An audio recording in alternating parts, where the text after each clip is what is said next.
Olá, senhores. Nesses primeiros vídeos desse nosso curso de introdução aí à análise de espectro, nós vamos discutir justamente o conceito, da análise de espectro, porque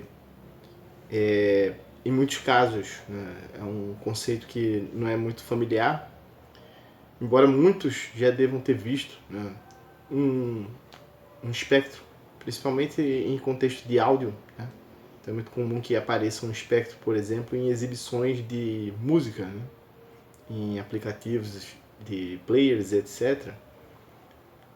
Então não é uma coisa assim muito fora da familiaridade, Mas nós vamos dar uma espécie de conceito introdutório, mas que já vai dar uma noção mais formal do que se trata, apresentando aí mais ou menos o contexto histórico em que surgem as questões de análise de espectro. E nós vamos apresentar o curso, para que a gente chegue a ser capaz de elaborar o espectro de alguma grandeza, de algum sinal, que é um termo que nós vamos passar a usar aí com frequência.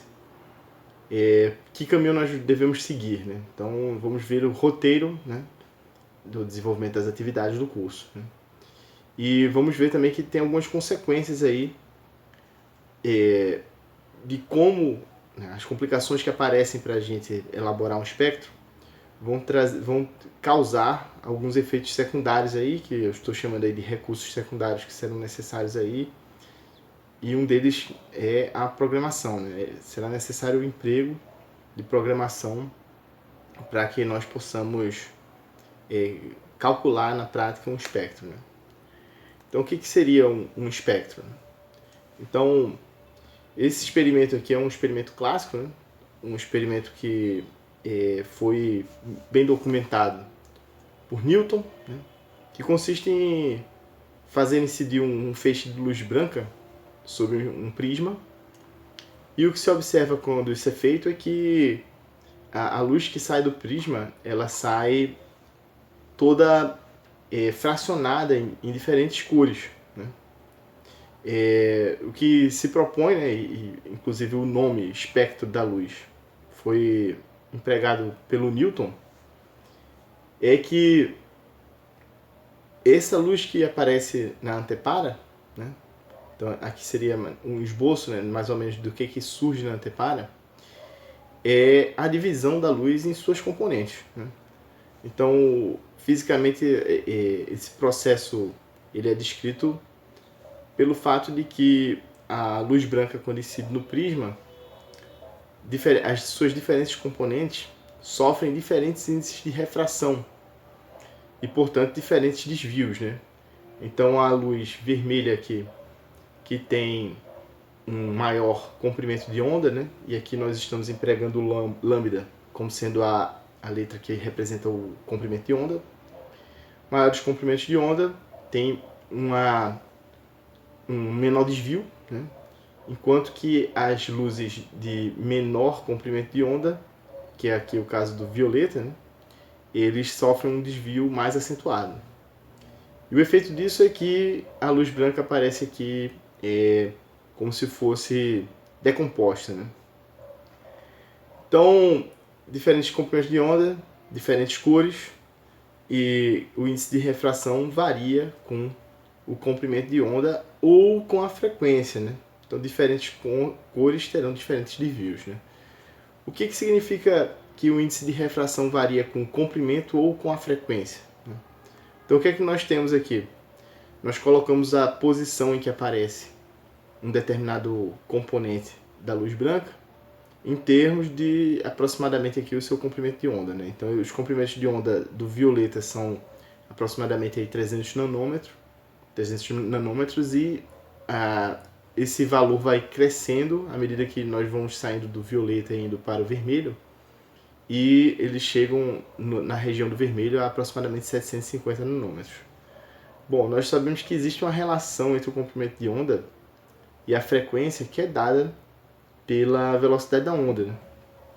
Então, o que a gente pode ver aqui? Que o espaço percorrido pela onda, dividido pelo tempo que ela leva para percorrer esse espaço, vai dar a velocidade da onda, né? A velocidade da propagação da onda no espaço.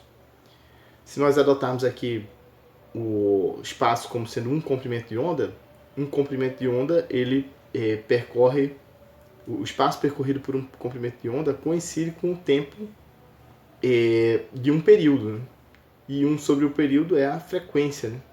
Então a relação entre frequência, comprimento de onda e velocidade da luz é que o comprimento de onda multiplicado pela frequência resulta na velocidade da luz, né?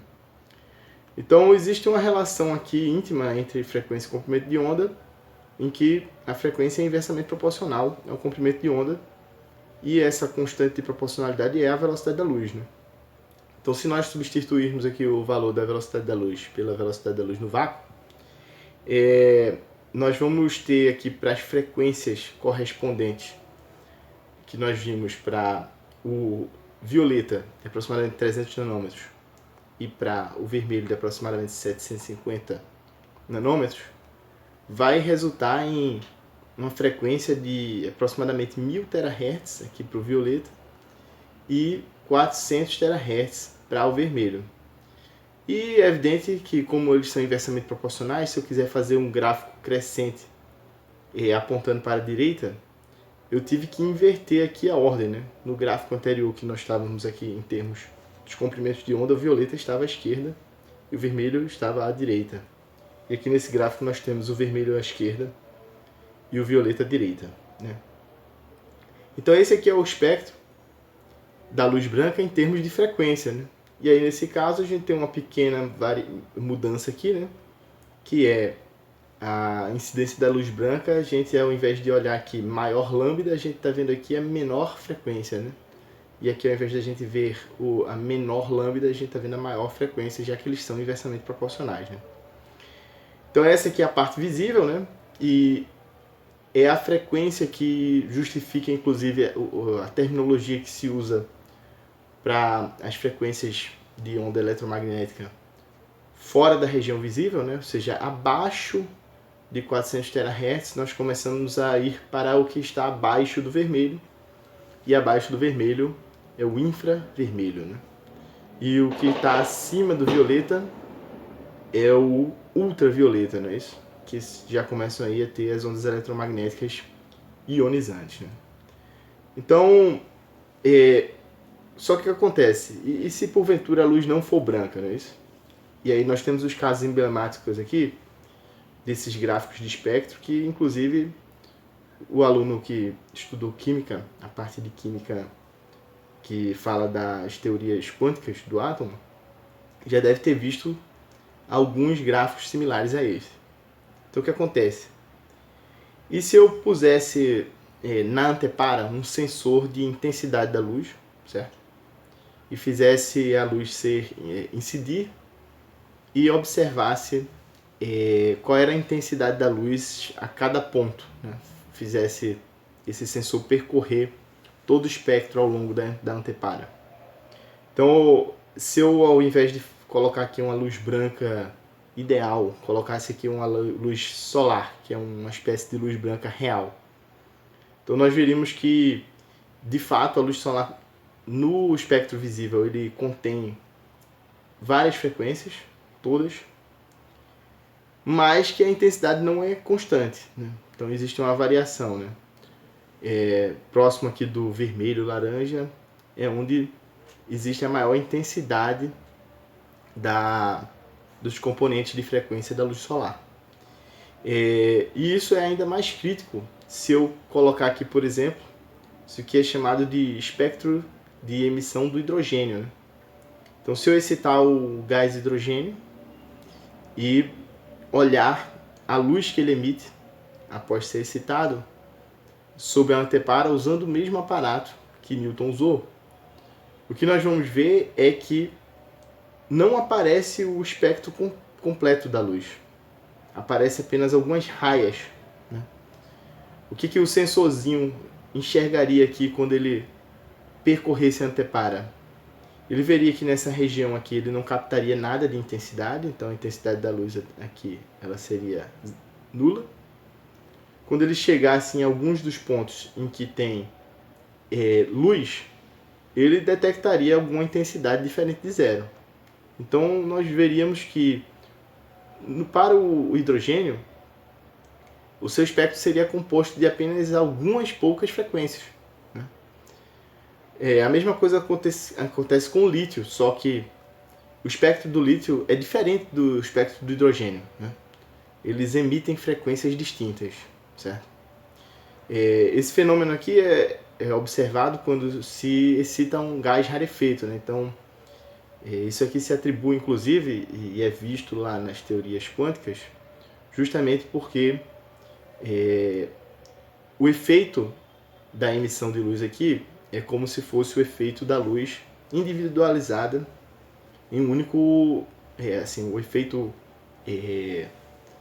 a superposição do efeito de vários átomos, né? E não eles operando como um conglomerado, né?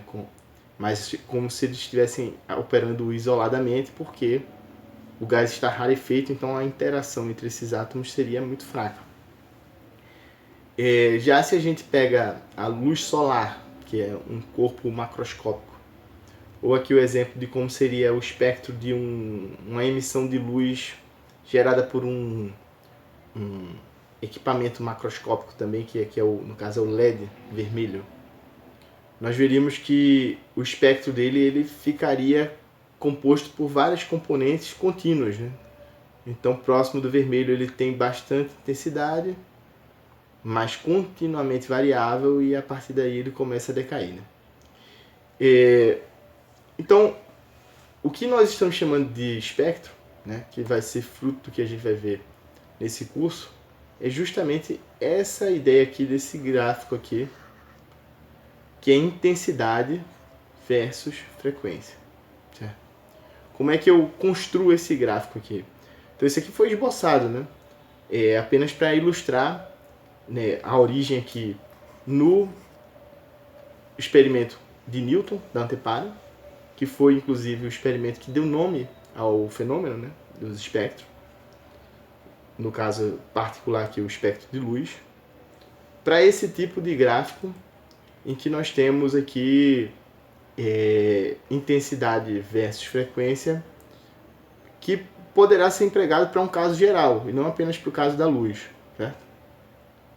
Então a gente poderá ver esse tipo de gráfico para som, para a oscilação das tensões resultantes da bioeletricidade, por exemplo, na excitação cardíaca, em um eletrocardiograma. Então, a partir de agora, sim, essa noção de espectro ela pode ser agora expandida para qualquer caso, né? Então, nós vamos falar um pouco mais sobre o conceito, então, do que é o espectro, e aprofundar mais alguns exemplos e ver aquele caminho do curso nos próximos vídeos. Até a próxima.